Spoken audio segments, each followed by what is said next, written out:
Hey everyone, Evan Kirstel. Today we are discussing the world of mixed reality, augmented reality, virtual reality with a really tremendous thought leader in this space, Trent Clues de Castello from Phoria out of Australia. Trent, how are you? Yeah, really good. Yeah, it's wonderful to connect with you, Evan, and share a little bit about some of the work that we've been up to at Phoria here. Yeah, and a really intriguing.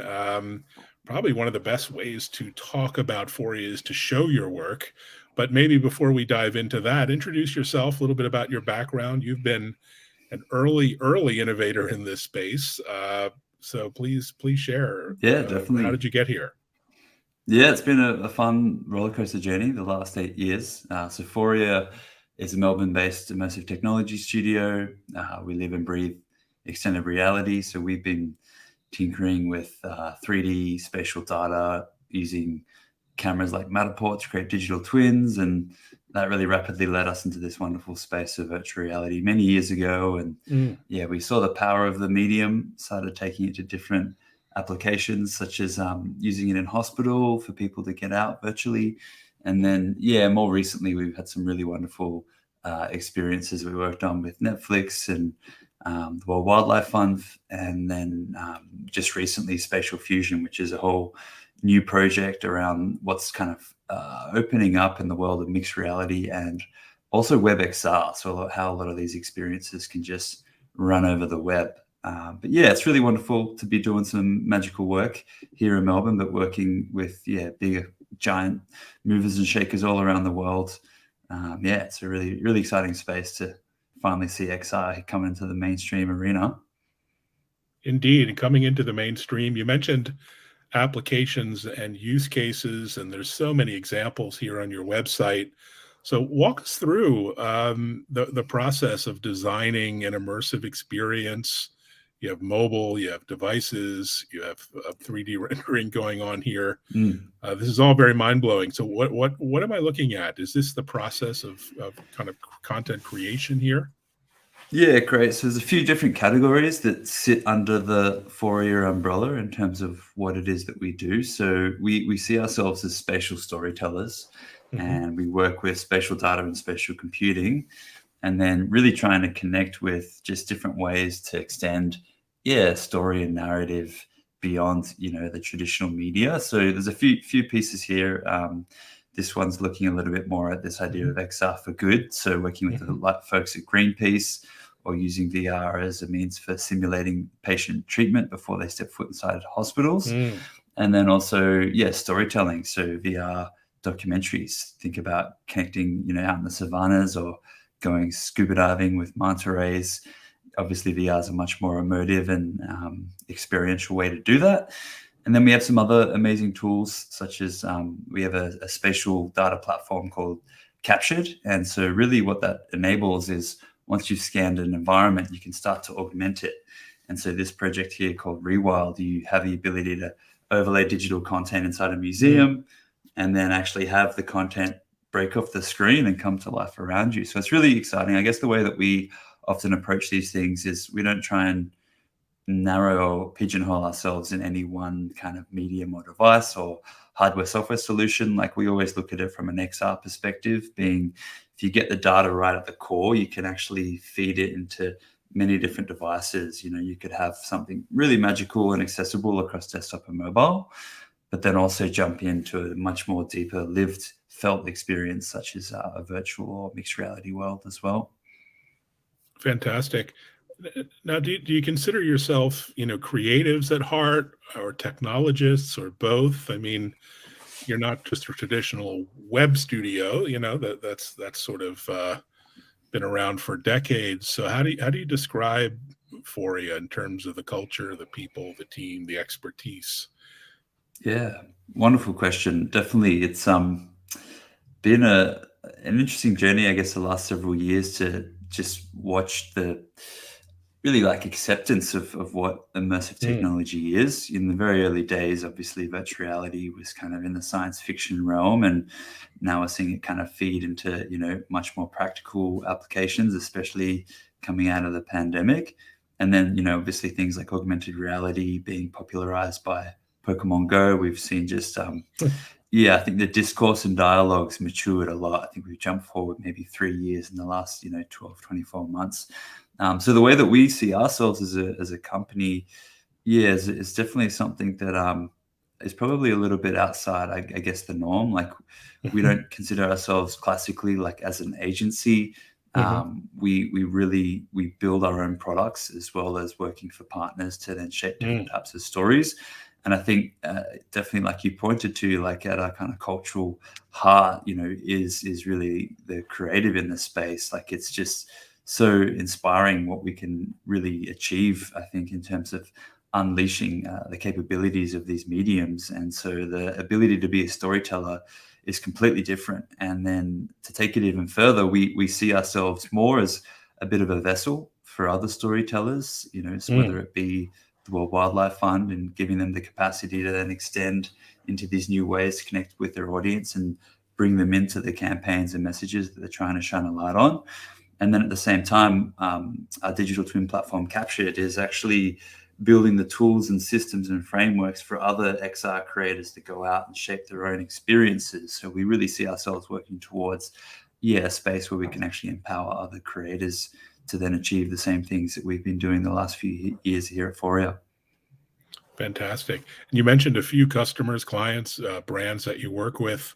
Tell us more about those. You have quite some logos here on your website, including the little Twitter bird. So what's going on there? Yeah, definitely. This is pre Elon days with Twitter. But yeah, we've definitely done a lot of really wonderful work with some big companies, as you'd say. Like, I think maybe a few years ago, one of the big breakthrough moments for us back in 2018, we were approached by Google, and they had an avenue to push some new AR technology around cloud anchors. And really the way we saw that transpiring was like social AR, so having these kind of shared multiplayer experiences. And so we had an avenue to push that through into Google I/O. We created a fun, almost like a little mini Minecraft world builder called ShareVox, that you could create these little 3D voxelized worlds in AR with your friends and then export those files out.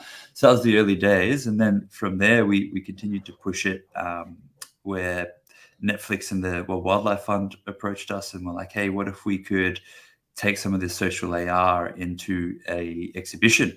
And then actually they were working with a David Attenborough documentary called Our Planet.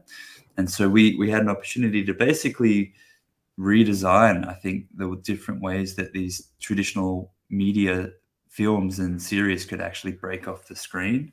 And so Rewild was a wonderful, social AR experience that toured across New York, Singapore, and Bristol in the UK. And then it's just been like a really magical thread that we've continued to unravel, that quickly flowed into some really deep collaborations with Oculus at the time. So we created a VR nature series called Ecosphere, which now is a free application on the Quest store. It's got about 800,000 downloads, which is Mm. great numbers by VR standards. And it is, left of field. It's not like a typical game. It's more, immersive storytelling in the impact space. And so recently we just launched a whole series update with the United Nations called Futuring Peace. And so that's really exciting because now we're working with these amazing change makers that can actually use VR to take, say, global leaders from COP or the UN General Assembly, transport them into places such as, into remote communities on an island such as in Mm. Fiji, and then hear the stories from the community and how they're adapting to climate change. And so it's exciting to think about really, not just these flash in the pan moments, but how it can actually translate into much more meaningful and much more impactful use cases for the tools. And then most recently, we've just launched a really exciting new application called Spatial Fusion. So if you were to Mm. jump on to spatialfusion.io, it's really pushing the envelope in terms of WebXR. So, geez, maybe 3-4 months ago, some of the team at Meta reached out to us. We just wrapped up a project with the Paralympics last year. And so the idea was, how could we create a cross-platform WebXR experience that also worked in mixed reality? So yeah, if you try clicking on some of the Stellarator there, so this is effectively like a little teaser of what would happen in mixed reality. So we made up a fun science fiction narrative set in the future where we have this ability to harness fusion energy. And so one of the tools, the Stellarator here, gives you the capacity to control gravity.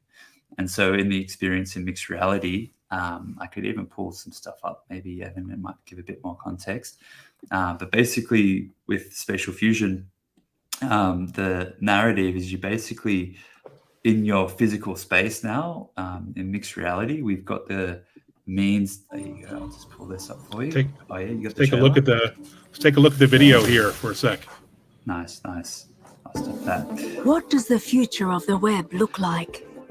Is it bound to a two-dimensional screen? Or will the immersive web extend beyond its boundaries as the virtual and physical worlds collide?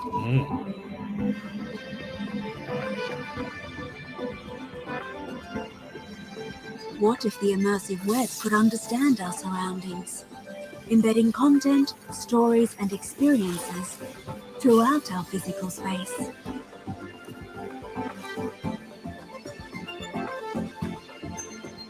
So what new realities will you create?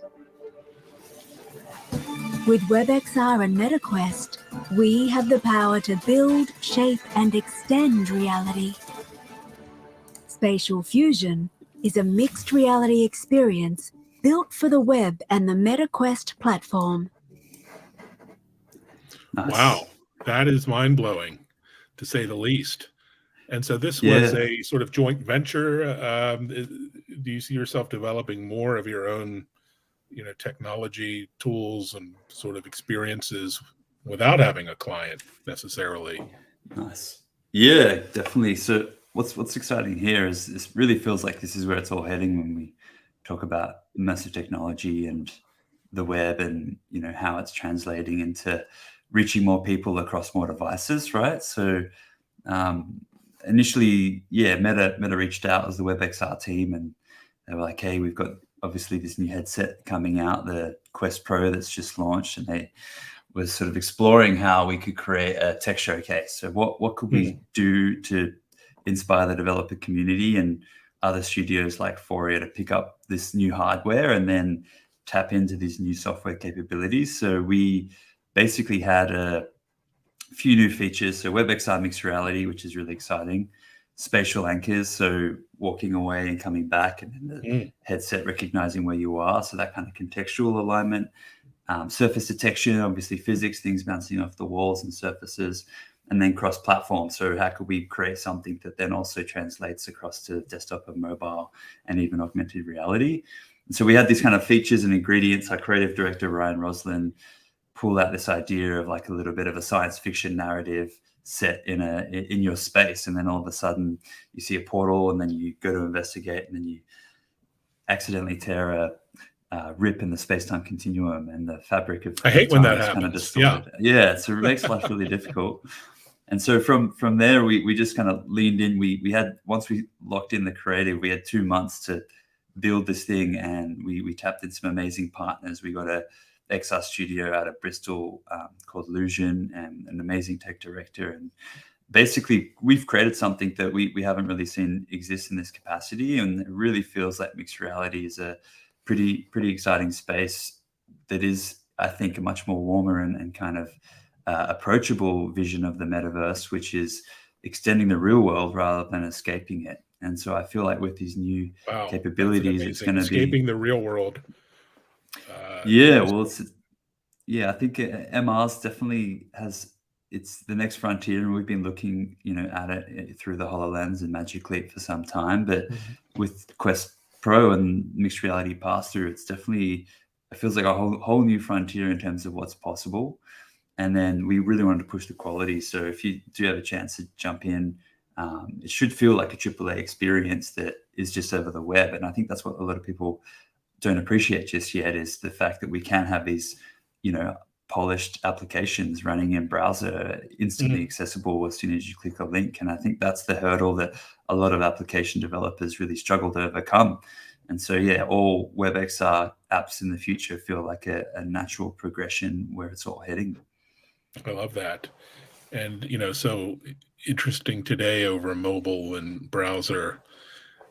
desktop, but what has to happen on the device side to really take this to the next level? Obviously, there's the unicorn Apple device that everyone's talking about coming one day. There's the new Quest Pro, which is phenomenal but very expensive, even for me, a geek and a techie, to justify. So, what has to happen next on the devices side to really turn this into the next mass consumer marketplace? Yeah, definitely. Like, I think first and foremost, the frameworks, these emerging tools within the ecosystem need to be open. And so, Mm. like as you alluded to with Apple and their elusive, mixed reality headset, my biggest concern is that it's going to be built on, some proprietary software that only works in the Apple ecosystem, and A walled you garden? won't. Or you're shocking You that won't. Apple would build Yeah. something like that. Yeah.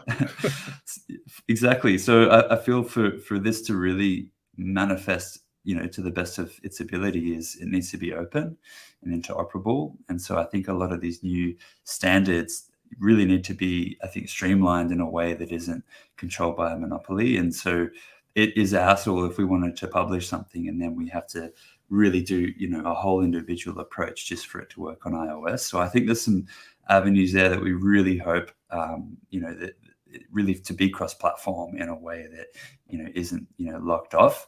And then obviously I think that the tools for creation need to open up. It needs to be made more accessible, especially for WebXR. So obviously we're all familiar with Unreal and Unity as these amazing game engines that we literally can build new worlds in.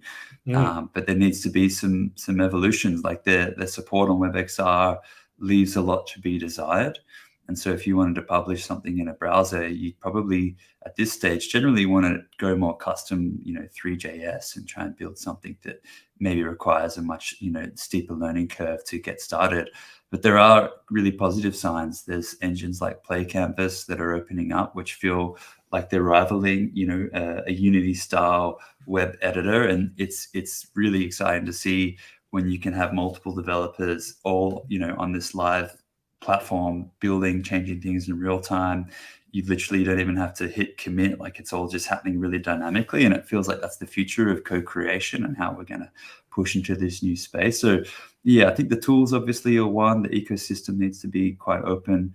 Obviously hype, all the brands looking at the metaverse at the moment, it's a little bit daunting if it's just pushing ads into the metaverse. Whereas if we want to build these experiences that feel more meaningful. So if I was a brand, I wouldn't try and sell products in the metaverse. I'd just create experiences that would embody the values of my brand, and then try and get, that out to a wider audience where now people can meet and hang out and connect in a space that feels, a little bit less like I'm, in a kind of marketing retail store that is just copy paste into the virtual world, and something that is a lot more inspiring and community building. And so I'm really excited to see some of those ingredients from brands be led in that respect. So there's a lot that we can do, but I think we're kind of in a good place and heading in the right direction, definitely. And I love the work that extends beyond just what we've seen today. Lots of gaming, and I'm a lover of games and gaming, but really practical and interesting experiences beyond gaming, and even relevant to my space, which is B2B and enterprise tech. You mentioned hospitals, healthcare, real estate. Multi-trillion dollar market here in the U.S. alone. I imagine you'll see more of that, selling cars, experiencing a car environment before you actually buy it. Is that sort of thing on more and more on the radar? Yeah, I was reading this morning. Obviously, Nike's making big moves into this space, right? So they're about to launch, or they've just launched their own metaverse platform. I think VIP private access only at this phase, but alongside that, they were saying they're going to give the tools for people to create their own Nikes in the metaverse. So I'd imagine Oh, to so apply fun. that, and to take that into the automotive space. Like if I could make a custom Lamborghini and cruise around and have it, be built maybe through the same CAD tools that the engineers on the Lamborghini team have used, that would be a pretty amazing, outcome, and wouldn't really cost much to Lamborghini to enable that and scale it up. But yeah, there's definitely, I think, a lot of merit and potential in the enterprise and B2B space. That's where we see a lot of it really coming through. Without a doubt, like education is just going to be huge in the space. Just having a much more embodied, cognitive experience where it's a lived, hands-on experience rather than falling asleep inside a textbook. And so I'm excited. I was just talking to my wife last night, about just going back in time historically and experiencing heritage of these sites and landmarks, or seeing, civilizations play out. And if I could jump back into, a famous point in time and literally be there on the ground and see it happen around me, it would be so fascinating. I'll definitely walk away with such a deeper understanding than trying to, translate what I've kind of pulled from a few different textbooks. So yeah, it is really open. You need some big movers and shakers to help drive it and open up and really inspire. And that's why I do want to give some praise to Meta in this sense. Obviously they cop a lot for, a lot of different reasons, but at this stage, like, they really are accelerating the whole industry. And I don't think, as a studio, we would be where we are today without the moves that they've been making. So it is exciting to see that really translate into change in the industry. And it is helping, developers all around the world to kind of, roll the dice and bet on themselves, and, also get paid to learn and upskill and share those learnings. So I think there's some really, really positive signs in terms of where it's heading. And yeah, we're really excited to be, on the cusp of that. Wonderful. I'm all for tech for good, no matter who's behind it, and things like education and learning and training and, helping elderly, with, consume these experiences, and kids and patients in hospitals. I mean, this is all very good stuff, very exciting. How challenging is it to work on such a global stage out of Australia with all the limitations on travel and doing business? Are you planning to get out, to like CES here in the US, for example, in January? Yeah, that's great question. Often, it's interesting. I think there has been a big paradigm shift in the way that we work and collaborate. The future of work is remote now. Doesn't really matter where you are. Some of our team, they're just traveling through Korea and working from coffee shops, and it's business as usual, which is great to see. How asynchronous that we can be in these times. I think working with international clients, like, it's a luxury, and it's an amazing opportunity to be based here in Melbourne. We love it here. It's a beautiful city. There's an amazing culture. The creative hub is really inspiring. But yeah, a lot of our major work is internationally, coming out of Silicon Valley. But it hasn't stopped us. It hasn't really been an impediment. Obviously, time zones are challenging at times. We might have to get up a little bit earlier. I'll stay up a little bit later, but we're able to still get the work done. And yeah, nothing really, I think, has kind of posed a setback in any means whatsoever. And so I think as we go forward, definitely, like, we do have plans to grow into the US. There's definitely some events on the horizon. We would love to get up to CES and share Spatial Fusion, actually, and then also taking that into South by Southwest. Yeah, we're looking at actually setting up a couple activations there. We're working on a new project, which is really just transporting people into the wildest places on Earth. And so, yeah, you can imagine being at South by Southwest and then all of a sudden jumping into a tropical rainforest here in Queensland, or going scuba diving, with some manta rays and checking out the Great Barrier Reef here. So there's some really, I think, cool activations that, yeah, events are great. It's so good to be able to do these things again in person and just see, the reactions on people's faces. It's definitely VR and XR is something that needs to be experienced to be understood. And so, yeah, nothing brings me more joy than sharing our work with someone that probably hasn't even tried VR for the first time, and still seeing that childlike sense of wonder when they're reaching out to touch things that they know aren't there, but still their brains kind of suspending disbelief in a way. So I think, yeah, there's some really magical moments that come. Yeah, and it's just so special to be able to do that again. So I'm looking forward to more of it, 100%. Oh, fantastic. Well, thanks so much for sharing, your vision and mission. And I hope viewers will reach out and engage, ask questions, and co-create with you. So thanks again. And you're already in the future. It's morning or nighttime or something here, but Yeah. it's been wonderful catching up, and we'll keep in touch on social media.